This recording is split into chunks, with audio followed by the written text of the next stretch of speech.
Noong taong 1963, sa isang liblib na bahagi ng Buenavista, Quezon, may isang pangyayaring kailanman ay hindi malilimutan ng ilang nakasaksi. Hindi ito basta usap-usapan lamang sa kanto o sa lamayan. Ito ay kwento ng kasal na hindi kailanman naging masaya para sa lahat ng dumalo. Si Henry, isang binatang magsasaka, ay ikakasal na kay Lumina, isang dalagang taga-Karatig Baryo na kilala sa pagiging mabait at magiliw sa matatanda. Ayon sa matatanda, pinagtagpo raw talaga ng tadhana ang dalawa. "Lumina, mahal na mahal kita," wika ni Henry isang gabi habang hawak ang kamay ng dalaga. Napatingin si Lumina at ngumiti. "Sa'yo lang ako, Henry, hanggang sa huling hininga." Naging usap-usapan ang kanilang kasal sa buong baryo. Kahit walang marangyang handaan, naging abala ang lahat sa paghahanda mula sa mga kamag-anak hanggang sa mga kapitbahay.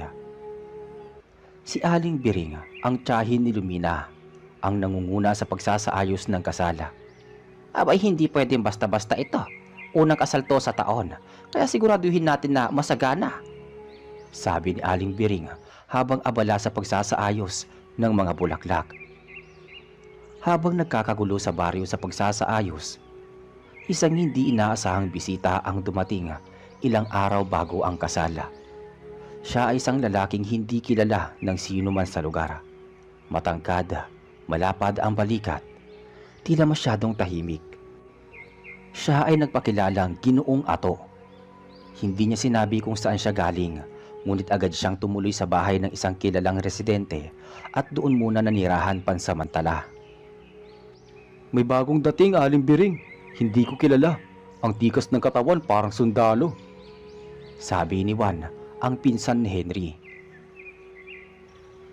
"Wala naman siyang kamag-anak dito, pero ayos lang naman daw siya, tahimik lang," dagdag pa ni Vanessa, kaibigan ni Lumina. Pero hindi lahat ay kontento sa presensya ng bagong dating. Isang gabi, dumaan si Ginoong Ato sa tindahan ni Mang Goryo, ang matandang albularyo. Hindi ko gusto ang enerhiya ng lalaking yon. Bulong ni Mang Goryo kay Juan.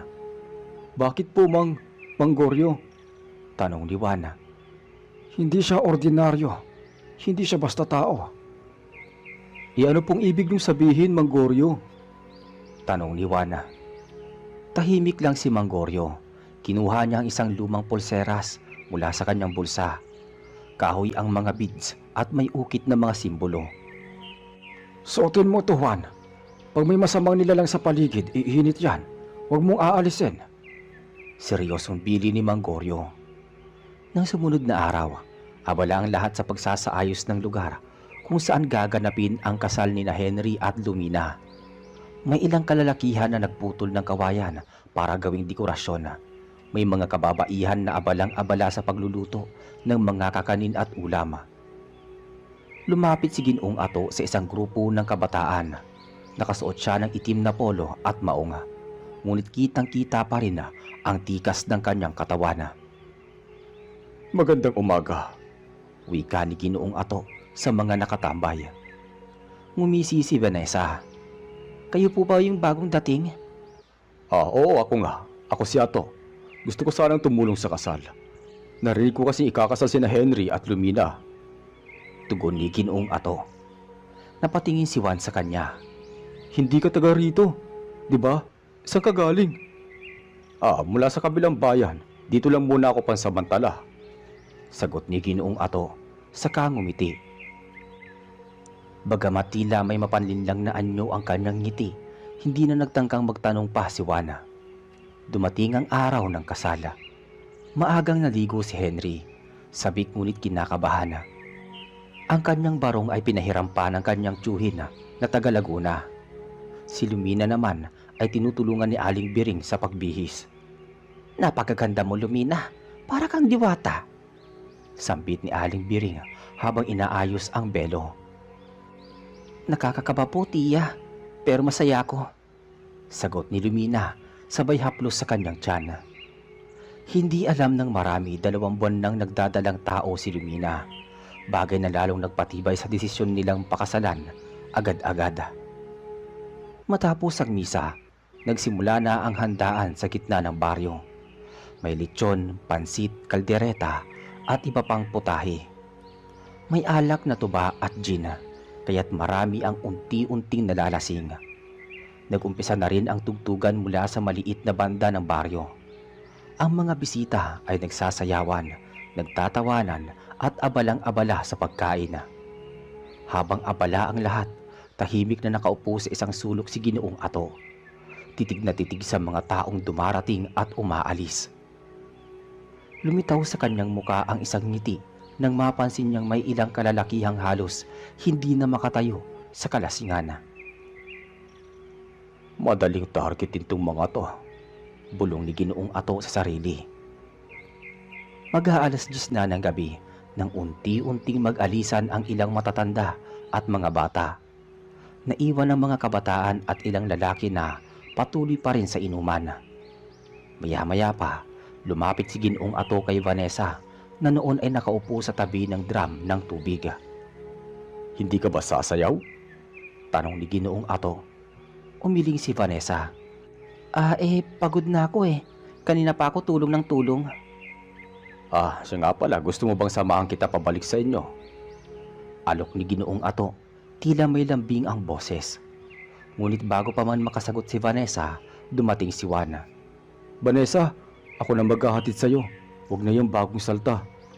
Mariing wika ni Juan, sabay hawak sa braso ni Vanessa.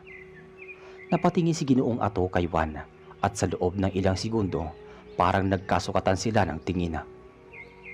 Wala akong masamang balak sa kanya, sabi ni Ginoong Ato.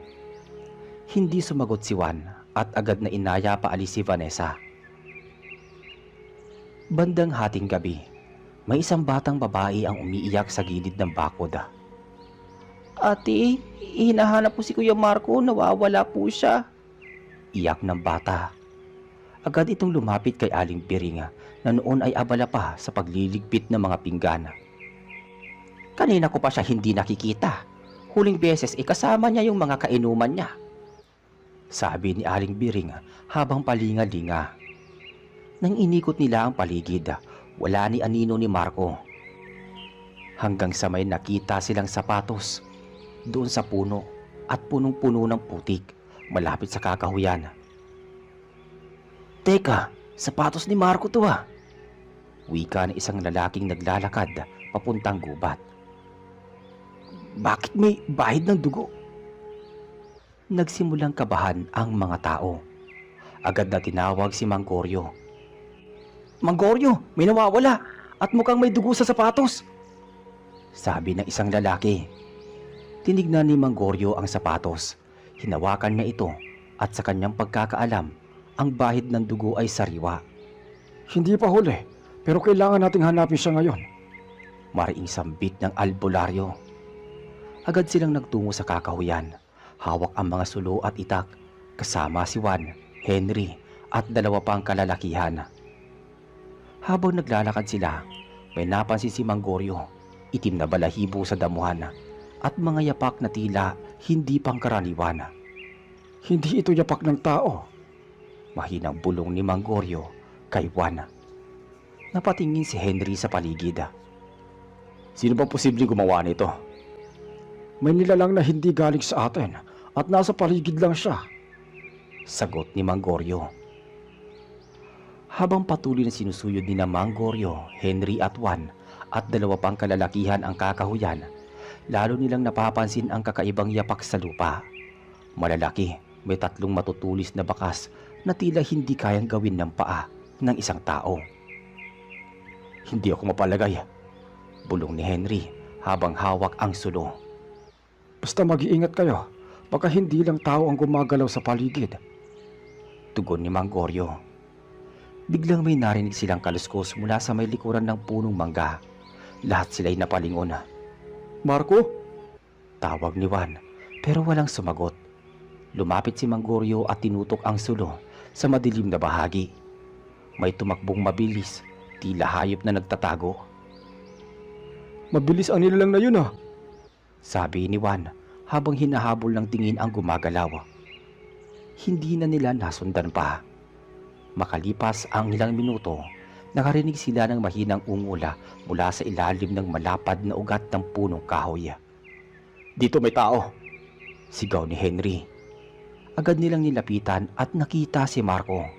Walang saplot sa itaas, may malalim na kalmot sa dibdiba at likod. Nanginginig ito at hindi makapagsalita. Marco! Marco!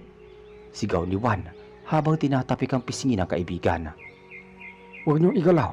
Baka may mali sa buto niya o kaya bali. Sabi ni Manggorio. Dahan-dahan nilang binuhat si Marco at inuwi sa baryo. Lahat ng tao ay nagising sa kaguluhan. Si Aling Biring ay napaiyak nang makita ang kalagayan ng binata.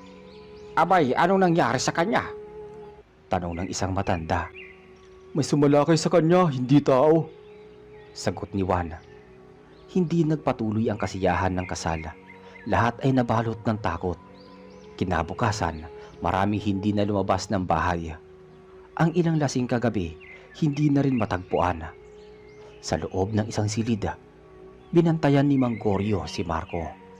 Gumuhit siya ng mga bilog sa paligid ng higaan ng binata.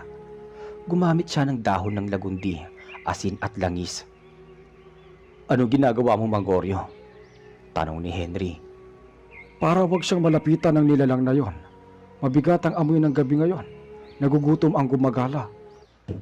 Sagot ni Manggorio. Kinagabihan, habang tahimik ang baryo, may kumaluskos sa bubong ng bahay ni Lumina. Narinig ni Lumina ang mahinang yabag sa bubong. Henry, pinaririnig ako. Pabulong niyang sinabi habang niyuyugyug ang asawa. Nagising si Henry. Agad na bumangon at kinuha ang itak sa ilalim ng kama. Dito ka lang, sabi ni Henry. Sabay dahan-dahang lumabas ng kwarto. Pagdating niya sa labas, wala siyang nakita. Tahimik ang paligid, ngunit sa may likuran ng bahay, may kakaibang amoy na pumuno sa hangin. Amoy na pupulok na karne. Sinundan ni Henry ang amoy. Pagdating sa likod, may nakita siyang balahibo sa damuhan. Itim, makapal, parang galing sa hayop. Anong klase nila lang to? Bulong niya habang pinupulot ang balahibo. Kinabukasan, bumisita si Ginoong Ato sa bahay ni na Henry at Lumina. Balita ko may nangyari daw kagabi. Kamusta ang kasal niyo? Tanong ni Ginoong Ato na nakangiti. Hindi namin inaasahan yung nangyari. Pero ayos naman si Marco. Sagot ni Henry habang nakamasid sa kilos ng kausap. Mabuti naman. Kung may kailangan kayo, sabihin niyo lang. Wika ni Ginoong Ato sabay alis. Nang makaalis ito, napansin ni Lumina na may naiwan sa may paso ng halaman. Isang piraso ng balahibo, katulad ng nakita ni Henry kagabi. Nang gabing yon, nagpunta si Henry kay Manggorio at pinakita ang balahibo. Tignan mo po to, katulad ng nakita ko sa likod ng bahay namin kagabi. Wika ni Henry. Kinuha ni Manggorio ang balahibo. Inamoy saka inilapit sa apoy ng kandila. Hindi ito balahibo ng hayop. Balahibo ito ng aswang na kung tawagin ay gabunan. Matigas na sabi ni Manggorio. Gabunan? Tanong ni Henry. Oo, isa siyang uri ng aswang pero hindi basta-basta. Mataas ang uri nito. Mabangis. Hindi siya umatake basta-basta. Pinipili ang panahon tulad ng kasalan, binyagan o lamay. Paliwanag ni Manggorio. Ano pong gagawin natin? Kailangan nating malaman kung sino siya at kung totoo ang hinala ko. Hindi siya taga rito, kundi dayo. Sabi ni Manggorio sabay tingin sa madilim na bintana. Kinabukasan maaga pa lamang ay nagtipo na sina Henry, Juan at Manggorio sa bahay ng matandang albularyo. Kung si Ginoong Ato nga ang gabunan, kailangan natin ng matibay na patunay. Sabi ni Henry habang hawak ang itim na balahibong iniabot ni Manggorio kagabi. May paraan para makumpirma yon. Pero delikado, kailangan maisa sa inyo na mang-anyumpain. Nagkatinginan sina Henry at Juan. Ako na magpapain. Hindi ko palalampasin ang nilalang na yan. Nakita ko ang katawan ni Marco. Halos wala ng kaluluwa ang mukha niya. Sobrang takot. Sabi ni Juan.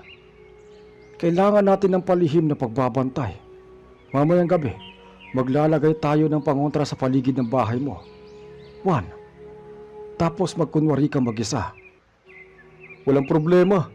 Basta masugpo lang ang nilalang na yan, ayos na. Samantala sa kabilang dako naman, si Ginoong Ato ay nakatayo sa gilid ng ilog. Nakatingin sa sariling refleksyon. Dahan-dahan siyang ngumiti at mula sa kanyang likod ay unti-unting lumitaw ang kanyang tunay na anyo. Mabalahibo ang katawan, malalaki ang kalamnan, matutulis ang mga kuko at mamula-mula ang kanyang mga mata. Hindi pa ako nabubusog, bulong ni Ginoong Ato habang dinidilaan ang sarili niyang ngipin. Pagsapit ng gabi, ayon sa plano ni Mang Goryo, tahimik na nanatili si Juan sa loob ng kanyang bahay. Nakapatay ang mga ilaw, nagkunwaring natutulog. Sa labas, nakapwesto sina Henry at Mang Goryo. Pareho silang may dalang itak at bote ng langis na may halong dahon ng sambong, lagundi at bawang. Bandang alauna ng madaling araw may narinig silang mahihinang yabag sa bubungan. Dahan-dahang lumapit si Henry sa gilid ng bahay. May gumagalo sa taas, bulong ni Henry. Sumenya si Mang Goryo. Hawak ang isang maliit na palara ng asina, itinapon niya ito sa bubong. Isang malakas na ungol ang narinig. Biglang bumagsak sa lupa ang isang nilalang. Malaki ang katawan, mabalahibo, may matatalim na kuko. Hindi maikakaila, ito na ang gabunan. Siya na! Sigaw ni Juan habang lumalabas mula sa bahay.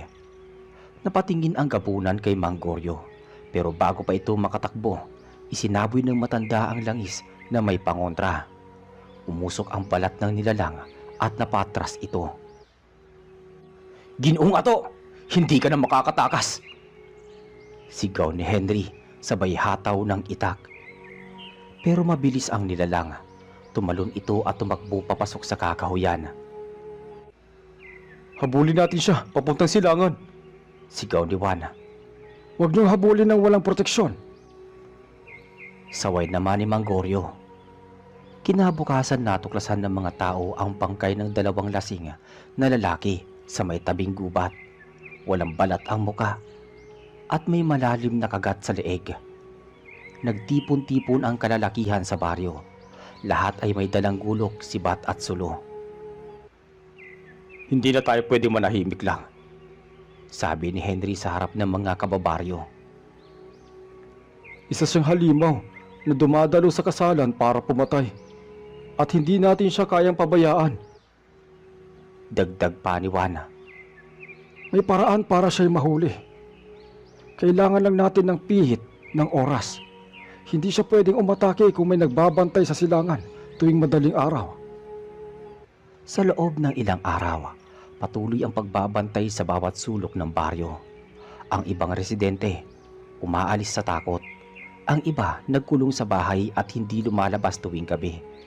Pero isang gabi, bandang 3:00, may nakita si Vanessa mula sa bintana ng kanyang silid. Isang nilalang ang dahan-dahang umaakyat sa bubong ng katapat na bahay. Malaki, mabalahibo at mabilis. Kinuha ni Vanessa ang latang may lamang bato at inihagis sa labas. Henry, nandito na naman siya! Sigaw ni Vanessa. Agad na tumakbo si Henry, Juan, papunta sa lugar. Nahuli nila ang nilalang habang binubuksan ang bintana ng isang bahay.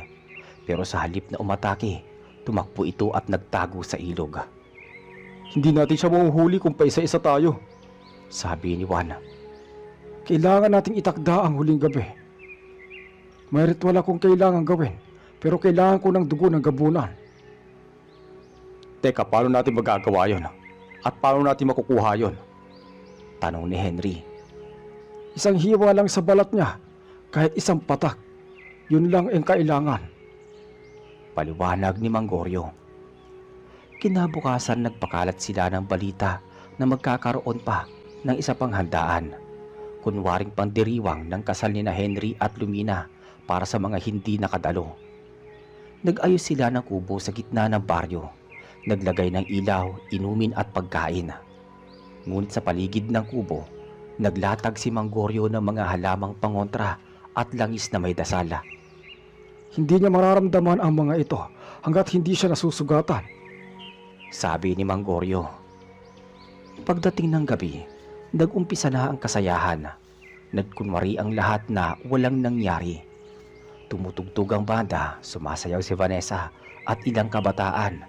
Pero lahat ay may hawak na itak o kutsilyo na nakatago sa bewang. Alas 11 ng gabi, dumating si Ginoong Ato. Nakasuot siya ng pulang kamiseta de chino at abot tenga ang ngiti. Napakasaya ng kasal ninyo, Henry.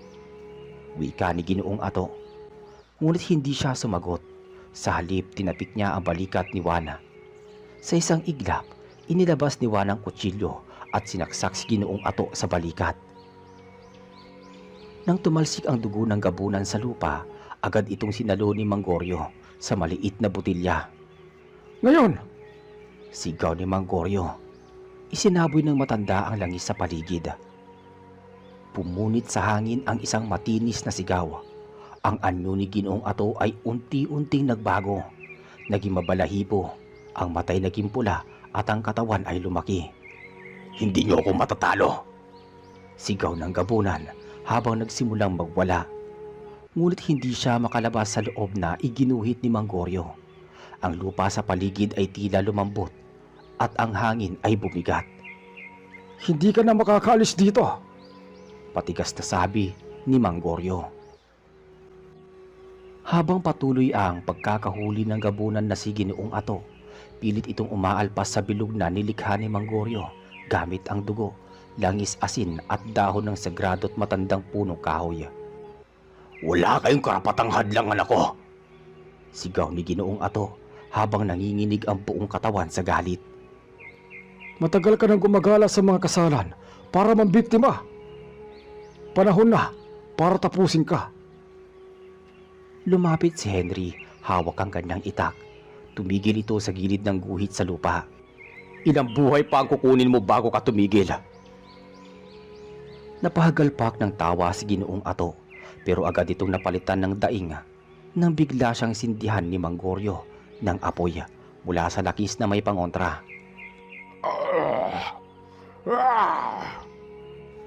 Umalingaw-ngaw ang malagom na sigaw ng gabunan sa buong baryo. Napasigaw sa takot ang ilang kababaihan na nanunood mula sa malayo. Napatras si Vanessa habang pilit na pinoprotektahan ni Juan ang mga batang lumalapit sa eksena. Huwag kayong lalapit. Sa loob lang kayo ng bahay. Sigaw ni Juan habang hinihila-hila ang isang batang lalaki. Sa kabila ng hirap, pinilit ni Ginoong Ato na bumangon. Pilit nitong sinisira ang guhit gamit ang mga kuko. Ngunit sa tuwing lalapit ito sa gilid ay lalong umiinit ang balat nito. Tila nasusunog. Hindi ako matatapos sa ganito. Mas malakas ako sa inyo! Bulalas ng nilalang habang nag-iiba ang boses. Nagiging halakhak ng isang nilalang na punong-puno ng kasamaan. Dumukot si Mang Goryo ng itim na sisidlana mula sa kanyang bayong. Binuksan ito at lumabas ang makapal na usok. Ano pong ginagawa ninyo? Tanong ni Henry habang pinapanood ang albularyo. Ritual ng pagselyo. Pag nasira ito, hindi na siya makakaalis sa anyong lupa. Sinimulan ng matanda ang pagdarasal sa wikang hindi naintindihan ng mga nakapaligid. Dahan-dahang nagbago ang ihip ng hangin. Ang paligid ay tila nagdilim kahit walang ulap sa langit. Lumikha ng hugis usok mula sa sisidlana at unti-unting umikot sa katawan ni Ginoong Ato. Napapasigaw ang gabunan na habang kinukulong ng makapal na usok. Hindi niyo ako kilala. Hindi ito ang huli nating pagkikita. Ngunit hindi na ito nakaalpas pa. Sa isang iglap, sumabog ang liwanag mula sa gitna ng bilog at pagkalipas ng ilang segundo, bumagsak ang katawan ng nilalang. Muli itong bumalik sa anyong tao, si Ginoong Ato, hubad, sugatan, at wala ng malay. Tumahimik ang buong paligid. Lumapit si Mang Goryo at nilagay ang palad sa noo ni Ginoong Ato. Wala na siya. Mariing wika ng matanda. Bumuntong hininga si Henry. Sa wakas natapos na rin siya. Lumuhod si Juan sa tabi ng katawan ng nilalang. Ang dami niyang pinahirapan. Nagkatinginan sina Vanessa at Lumina. Parehong nakapulupot ang mga braso sa isa't isa sa gilid ng kubo. Hindi ko akalain may ganitong nilalang sa mundo. Bulong ni Lumina. Lahat ng nilalang na itinatago ng gabi, may panahon ng paghuhukom. Sagot ni Mang Goryo habang iniipon ang kanyang mga gamit. Kinabukasan sa gitna ng burol sa labas ng baryo, naghukay ang mga kalalakihan. Dito nila ibinaon ang katawan ni Ginoong Ato. Pinalibutan ng asin at langis at sinabuyan ng abo ng sinaunang kahoy na inihanda ni Mang Goryo. Walang ibang dapat makaalam kung nasaan ang kanyang labi. Kung may magtatangkang hukayin ito, maaaring bumalik ang sumpa. Tahimik na umalis ang lahat. Bitbit ang bigat ng gabing iyon sa kanilang isipan. Lumipas ang ilang araw, muling bumalik sa normal ang baryo. Nagsimula nang magsaka ulit si Henry habang si Lumina naman ay masayang nagbubuntis sa kanilang unang anak. Isang hapon, habang nasa ilalim ng puno ng mangga si Mang Goryo, lumapit si Juan. Maraming salamat, Mang Goryo. Kung wala ka, baka isa na ako sa mga susunod na biktima. Sabi ni Juan. Ngumiti lang ang matanda. Wala kang dapat ipagpasalamat. Ginawa ko lang ang nararapat. May tanong lang ako. May posibilidad bang may iba pang katulad niya? Tumitig si Mang Goryo sa malayo. Hindi siya nag-iisa, pero hindi lahat ay kasing tapang at puso niya. Ang iba nagkukubli lang, naghihintay ng pagkakataon. Napahigpit ng hawak ang kamay ni Juan sa kutsilyo sa kanyang bewang. Kung sakali mang bumalik ang ganoong nilalang, handa na kami. Samantala sa silong ng bahay ni Mang Goryo, may isang kahon na nakaselyo ng pulang sinulid. Sa loob nito, naroon ang pinakabalahibo ni Ginoong Ato na hindi nasusunog ng apoy. At sa gabi ng kabilugan ng buwan, naroon pa rin ang malamig na ihip ng hangin, dala ng paalala na minsan sa isang kasal sa liblib na baryo ng Buena Vista, Quezon, dumalo ang isang gabunan na aswang at naiwan ang bakas ng takot sa alaala ng mga nakaligtas.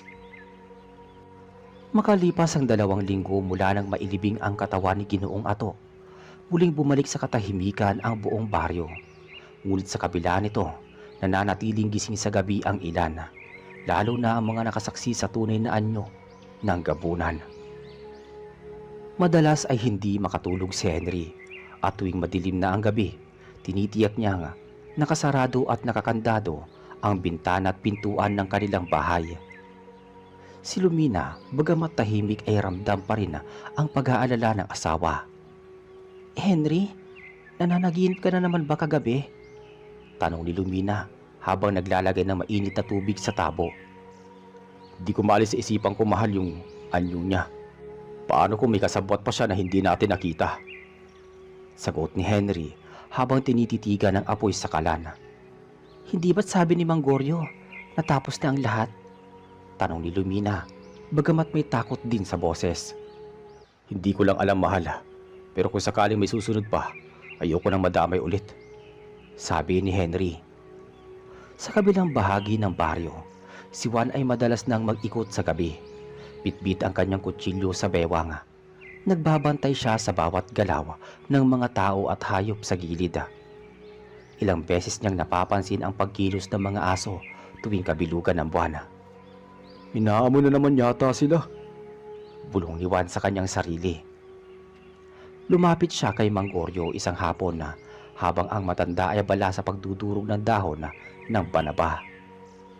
Mang Goryo, napansin mo ba? Tuwing bilog ang buwan parang may kumikilos na hindi natin nakikita. Tanong ni Juan.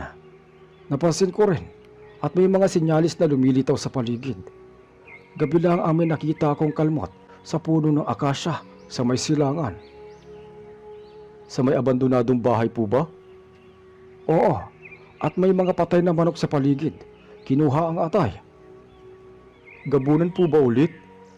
Tanong ni Juan habang pinapahid ang pawis sa noo. Hindi pa natin alam, pero hindi rin imposible. Sagot ng matanda. Nang sumunod na gabi, muling may nabalitang nawawala.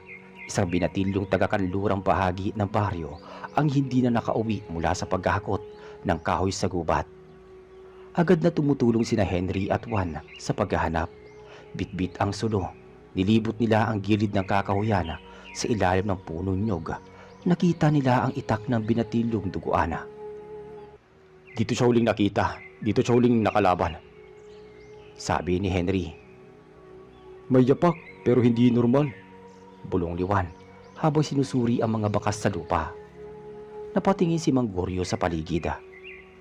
May kakaibang presensya. Hindi na ito si Ginoong Ato. Ibang nilalang ito. Ilang gabi pa ang lumipas at muling may inatake. Isang matandang babae ang natagpo ang patay sa kubo niya. Walang balat ang muka at gutay-gutay ang tiyan. Ganito rin ang ginawa ni Ginoong Ato noon, sabi ni Henry habang tinatakpan ng kumot ang bangkaya. May kasabot siya noon pa. Ngayon lang nagpakita dahil siguro akala niya tapos na ang pagbabantay natin. Paano natin siya mahahanap? Tanong ni Lumina na kahit buntis ay naglakad patungo sa panangyarihan ng krimen. Hindi siya lumalayo sa mga masisiglang lokasyon. Katulad ng una, nagpakita siya sa kasal. Ngayon, isang binyagan ang gaganapin sa kabilang baryo. Doon siya maaaring muling umatake. May kakilala ako doon. Pamangkin ng pinsan ko. Yun ang bibinyagan. Kailangan makapunta tayo ron, wika ni Juan. Kinabukasan naglakad sila patungo sa kalapit na baryo sa may bandang silangan. Habang abala sa handaan ang mga tao, palihim na nagmansid sina Henry, Juan at Mang Goryo at Vanessa. Habang ang mga bata ay abala sa kainan at ang matatanda sa inuman, may napansin si Mang Goryo, isang lalaking nakaitim, nakatayo malapit sa puno ng duhat. Hindi kumikibo pero nakatitig sa mga tao. Yan siya, sigurado ako, bulong ni Mang Goryo kay Juan. Ano pala tandaan? Tanong ni Juan. Pareho ng presensya ni Ginoong Ato. Malamig ang hangin sa paligid niya. Walang langaw na dumadapo. Sagot ng matanda. Dahan-dahang lumapit si Henry sa lalaki. Magandang gabi, kaibigan, wika ni Henry. Hindi ito sumagot. Sa halip tinignan lamang siya mula ulo hanggang paa. Saka biglang ngumiti. Napakagandang gabi para sa handaan, hindi ba? Sagot ng lalaki na may makapal na kilay at mapupulang mata. Ngayon na! Bulong ni Mang Goryo. Agad nilang sinaboy ang langis sa paligid ng nilalang habang sabay-sabay na iginuhit ni Mang Goryo ang bilog sa lupa gamit ang itim na uling mula sa nasunog na dahon ng anting-anting. Sa bisa ng matandang dasal, ikaw ay hindi na makakaalis. Nagbago ang anyo ng nilalang. Tumubo ang balahibo, nagbaluktot ang mga daliri at lumabas ang mahahabang ngipin. Isang matinis na sigaw ang lumabas mula sa bibig ng nilalang. Hindi ako nag-iisa, marami kami. Sigaw nito habang kumikislot sa gitna ng bilog. Hindi na kayo makakapagsira ng masaya at banal na pagtitipon, mariing sabi ni Henry. Sinindihan ni Juan ang pangontrang apoy mula sa langis ni Mang Goryo at muling lumaganap ang liwanag sa paligid. Kumislap ang mata ng gabunan at sa huling sandali bago ito tuluyang pumatid ng hininga, narinig nila ang huling babala nito. Bawat kasayahan, may nilalang na nagmamasid. Tandaan niyo yan. At bumagsak ang katawan nito. Waring nalusaw sa sarili nitong anyo. Tahimik ang gabi, ngunit sa puso ng bawat isa sa baryo, alam nilang kailanman ay hindi na sila magiging kagaya ng dati. Sa kabila ng pagkapanalo nila laban sa pangalawang gabunan, natanim sa kanilang isipan ang mga salitang iniwan ng nilalang na may iba pa, na hindi pa tapos ang lahat. Makalipas ang gabi ng muling pagkahuli at pagkapaslang sa isa na namang gabunan, muling naging tahimik ang baryo. Subalit hindi naging ganap na nawala ang kaba sa puso ng mga taga-roon. Sa kabila ng kanilang tagumpay, ang huling mga salitang binitawan ng nilalang ay nagsilbing babala. Sa bawat kasayahan daw, may nilalang na nagmamasida. Nagpatuloy ang mga araw at ang takot ay unti-unting napalitan ng pag-iingat. Lalo nang naging maingat si Henry. Hindi na siya lumalabas ng bahay sa gabi kung hindi kailangan. Si Lumina naman na nooy malapit ng mga anak ay palagi sinasamahan ni Vanessa tuwing pupunta sa bukid upang mamitas ng gulay. Isang araw, habang sila'y nasa gitna ng pagtatanim ng luya sa likod ng bahay, napansin ni Vanessa ang isang itim na ibon na paikot-ikot sa kanilang pupungan. "Henry, may uwak sa taas, kanina pa yan," wika ni Vanessa. "Mabuti pa, paalisin natin. Iyaw ko ng mga hayop na ganyan sa paligid eh." Sumigaw siya at hinampas ng sanga ang ere upang palayuin ang ibon. Lumipad ito papalayo pero hindi nawawala ang pakiramdam niyang may nanunood sa kanila. Kinagabihan, habang mahimbing ang lahat, biglang umiyak si Lumina. Sumakit ang tiyan niya, sinyalis na manganganak na siya.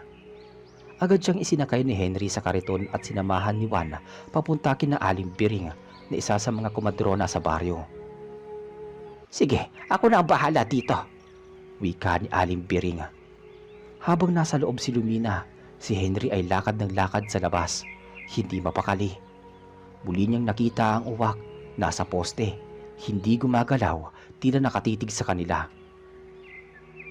Mang Goryo, parang hindi ako mapakali. Kanina pa may mga hayop sa paligid at kakaiba ang hangin. Tawag ni Juan habang patakbong lumalapit.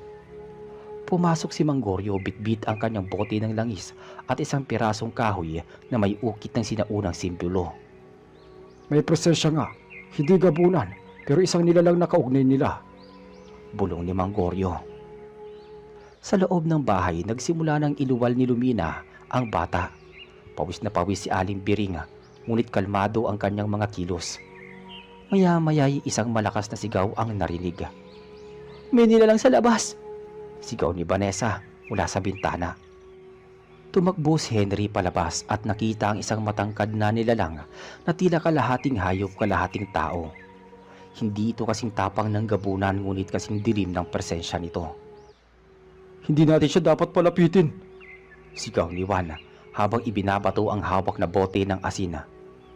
Pumiglas ang nilalang ngunit hindi nakapasok.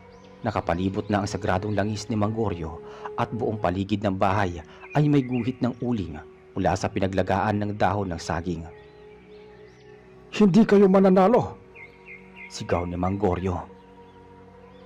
Sa oras ding iyon, isang malakas na sigaw ng sanggol ang umalingaw-ngaw mula sa loob ng bahay. "Lalaki! Malusog at buhay ang bata!" sigaw ni Aling Biring. Napatras ang nilalang at sa pagputi ng liwanag ng buwan, nawala ito sa kanilang paningin.